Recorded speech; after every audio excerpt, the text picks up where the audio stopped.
दवाई। अच्छा, अब आए ना लाइन पे। ये पकड़ा टीवी की दवाई। धन्यवाद भाई, धन्यवाद। अरे बहन जी, आप तो बड़े परेशान लग रहे हो। हाँ भैया, दवाई तो मुझे भी चाहिए। किसकी दवाई चाहिए बहन जी? मेरे शरीर के अंदर खून नहीं है और घुटने चलते नहीं। कमर तो जवाब दे चुकी है भैया, जवाब। अरे बाप रे बाप, आपको इतनी सारी बीमारियां हैं कहाँ? हाँ भैया। इसके लिए तो खास दवाई है। ये पकड़ा इस बीमारी की दवाई। धन्यवाद भैया। अरे दवाई ले लो, दवाई ले लो। डॉक्टर साहब रुको। हाँ भाई साहब। मुझे भी दवाई दे दो। किसकी दवाई चाहिए आपको बहन? मुझे मेरी कमर में बहुत दर्द है। अच्छा, हाँ, कहीं टेढ़ी हो जाऊं तो सीधी नहीं होती, कहीं सीधी हो जाऊं तो टेढ़ी नहीं होती। मैं बहुत परेशान हो चुकी हूँ इस दर्द से। अच्छा, तुम भी लोगों में शामिल हो का? हाँ। ये पकड़ो इस बीमारी की दवाई। अरे बाप रे बाप, ये लोग तो दिन ब दिन बीमार होते जा रहे हैं और मेरा धंधा बढ़ाते जा रहे हैं। ओ मेरे देश की धरती, सोना उगले उगले हीरे मोती। ओ मेरे देश की धरती, सोना उगले उगले हीरे मोती। ओ मेरे देश की धरती, ओ मेरे देश की धरती। अरे ये हो क्या गया इन लोगों को? जहाँ रहते हैं वहाँ प्रदूषण फैला रहे हैं, जहाँ खेती करते हैं वहाँ आग लगा रहे हैं। पहले तो ऐसा नहीं होता था, फिर अब क्यों हो रहा है ये सब कुछ? ये मैं आप सबसे पूछती हूँ, ऐसा क्यों हो रहा है मेरे साथ? अरे तुम हो कौन? मैं पृथ्वी हूँ, पृथ्वी। अच्छा, ओ, जो बड़ा सा गोला है, गोला। अरे हाँ, अच्छा, वही जो सूरज के चक्कर काटता है। हाँ। अच्छा, वही जिसके बहुत ग्रह हैं। अरे हाँ, अब क्या आधार कार्ड दिखाऊं? नहीं नहीं नहीं नहीं नहीं नहीं, पर तुम्हारी ऐसी हालत हुई कैसे मैडम जी? इन सब लोगों की लापरवाही की वजह से। हैं? हाँ, क्या? जलानी है पराली, अगली खेती भी तो करनी है। अरे भाई, तुम्हें क्या कर रहे हो? अरे बहना, पराली जला रहा हूँ। नहीं नहीं, पराली मत जलाओ। क्या तुम्हें पता है पराली जलाने से कितना नुकसान होता है? जैसे पेड़ पौधे सूख जाते हैं, जो जमीन में कीटाणु होते हैं वो भी मर जाते हैं। इसलिए पराली मत जलाओ, मत जलाओ, मत जलाओ। शुक्र है मेरे अलावा किसी और को भी फिक्र है। अगर मैं पराली नहीं जलाऊंगा तो अगली खेती कैसे कर पाऊंगा? अगली खेती नहीं कर पाया तो अपना और अपने परिवार का पेट कैसे भर पाऊंगा? क्यों नहीं मर पाओगे भाई साहब? पहले अपनी सोच को तो बदलो। चावलों की जगह मिलेट्स उगाओ। मिलेट्स? मिलेट्स क्या होता है बहना? अरे भाई, मिलेट्स यानी कि मोटा अनाज। मोटा अनाज? क्या? कैसे? और इससे होगा क्या बहना? इससे ये होगा कि पानी की खपत कम होगी, कम। अच्छा। हाँ, भाई साहब, जैसे कि जवान, इसे हम 45 से 100 सेंटीमीटर की वर्षा में उगा सकते हैं। क्या बात कर रहे हो भाई साहब? सही कह रहा हूँ भाई साहब। और क्या आपको पता है क्या भाई साहब? कि इसके लिए रेतीली और दोमट मिट्टी की जरूरत होती है? अच्छा। हाँ भाई साहब, हाँ। इसी तरह से रागी भी है। अगर हमें रागी को उगाना है तो उसके लिए 70 से लेके 120 सेंटीमीटर तक वर्षा की जरूरत होती है। क्या बात कर रहे हो भाई साहब? हाँ भाई साहब, हाँ। और सबसे बड़ी बात, ये रेतीली और दोमट मिट्टी में भी उग जाती है। अच्छा। हाँ भाई साहब, हाँ। और यही नहीं बेटा, और भी बहुत सारी फसलें हैं, जैसे कि शेंडा हो गया, कुटकी हो गई, कोदरा हो गया, इत्यादि इत्यादि। और आजकल के बच्चे तो इन्हें खाने की तो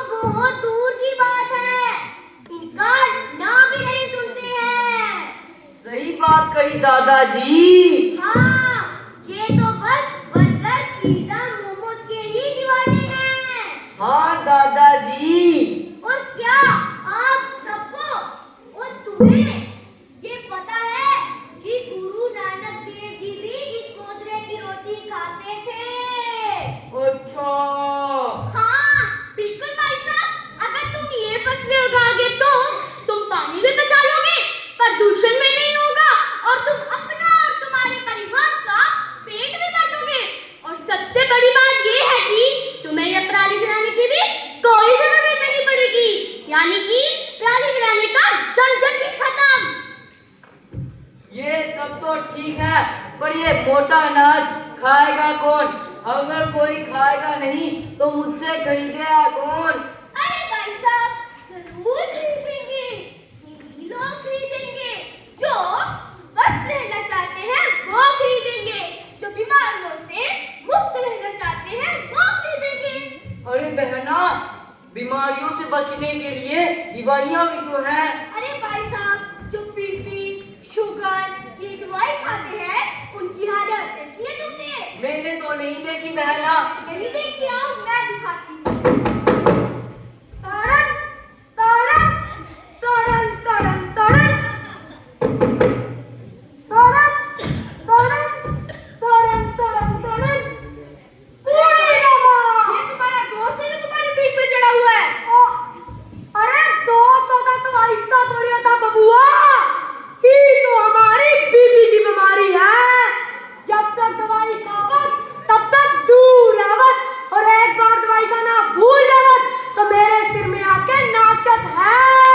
भाई साहब, सही कह रहा हूँ भाई साहब। अच्छा, हाँ।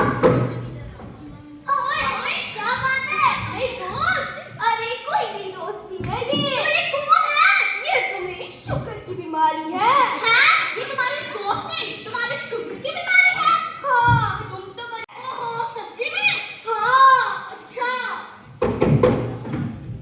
क्या आप सबने ये दृश्य देखा जिसमें हमने बताया कि कैसे बीपी, शुगर की बीमारियों से इंसान पीड़ित है? बीमारियां दवाइयां खाने के बाद भी पीछा नहीं छोड़ती है। ये सब तो ठीक है दादाजी, ये सब तो ठीक है, लेकिन ये अस्पताल, ये बीमारियां और ये बिल्स में कनेक्शन क्या है? कनेक्शन है भाई साहब। ये जो हम गेहूं, चावल खाते हैं, इससे हमारी पाचन शक्ति कमजोर होती है। इसकी जगह अगर हम ज्वार, बाजरा खाएं, हम कभी बीमार नहीं होंगे और हमेशा स्वस्थ रहेंगे। और आपको पता है, जो लोग गेहूं, चावल खाते हैं, उनकी हालत कैसी है? नहीं बहना, मुझे तो नहीं पता। आओ मैं दिखाती हूँ। देख तेरे संसार की हालत क्या हो गई भगवान, कितना बदल गया इंसान। एक और कमर किया इंसान, एक और कमर किया इंसान, एक और कमर किया इंसान, एक और कमर किया इंसान, एक और टपक किया इंसान।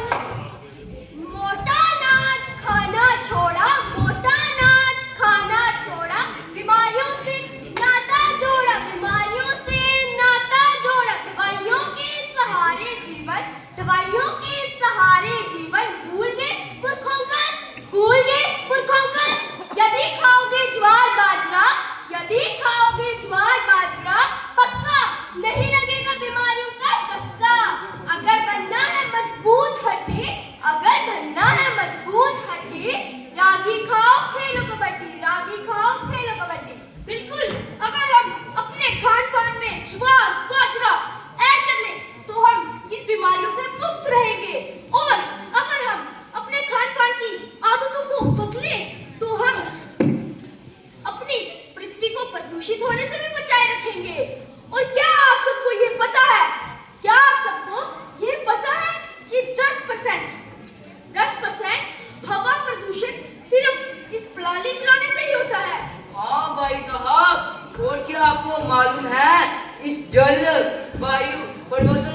कितने लोग बीमार पड़ रहे हैं? नहीं, हमें तो नहीं मालूम। मैं बताता हूँ भाई साहब। 2014 में शुगर के 70 मिलियन लोग डायबिटीज से अफेक्टेड थे। क्या बोल रहे हो भाई साहब? सही बात कर रहा हूँ भाई साहब। और भाई साहब, क्या आपको पता है क्या भाई साहब? कि साइंटिफिक रिसर्च के अनुसार यह संख्या 101 मिलियन तक पहुंच सकती है। हाँ भाई साहब। हाँ, हमें उन अनाजों पर वापस जाना होगा जिन्हें हम पुराने समय में खाया करते थे। अरे भाई साहब, जिन्हें हम मोटा अनाज भी कहते हैं। अच्छा। हाँ, वैसे भी गेहूं चावल की खेती से पानी में बहुत दिक्कत चल रही है और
जगह दिखाने आया था, जब कोरोना इंसान को इंसान की जगह दिखाने आया था।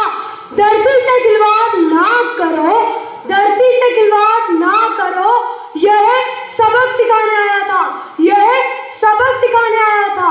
इससे पहले कि मोटा अनाज आए, इससे पहले कि मोटा अनाज आए, इसे अपना लो, इसे अपना बना लो, इसकी कीमत जान लो, इसकी कीमत जान लो। अरे मैं हूँ मोटा अनाज, मुझे कोई भी नहीं उगाता। क्यों? क्या कमी है उसमें? कम पानी, बंजर जमीन में भी उग जाता हूँ मैं, फिर भी मुझे कोई नहीं उगाता। माना कि मेरी रोटी का रंग काला है, माना कि गेहूं की रोटी के मुकाबले मेरी रोटी काली है, पर अगर तुम मुझे खाओगे तो तुम्हें फायदे भी तो दूंगा ना। जैसे तुम्हें बीमारियों से दूर रखूंगा, अच्छी सेहत का वरदान बनकर आऊंगा मैं। सरकार की इतनी मेहनत के बाद क्या मैं आप लोगों की थाली तक पहुंच पाया हूं? अगर नहीं तो अब से ये संकल्प ले लो, मोटे अनाज को ही अपनाना है, बीमारियों को दूर भगाना है। मेरे सभी किसान भाई मेरे साथ बोलेंगे, मोटे अनाज को ही अपनाना है, बीमारियों को दूर भगाना है। मोटे अनाज को ही अपनाना है, बीमारियों को दूर भगाना है। मोटे अनाज को ही अपनाना है, बीमारियों को दूर भगाना है। जय हिंद, जय भारत। जय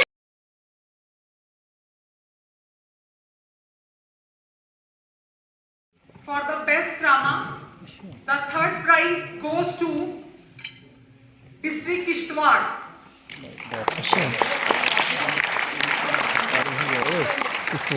Students of District Kishtwar, उनके escort. The second prize goes to District Poonch.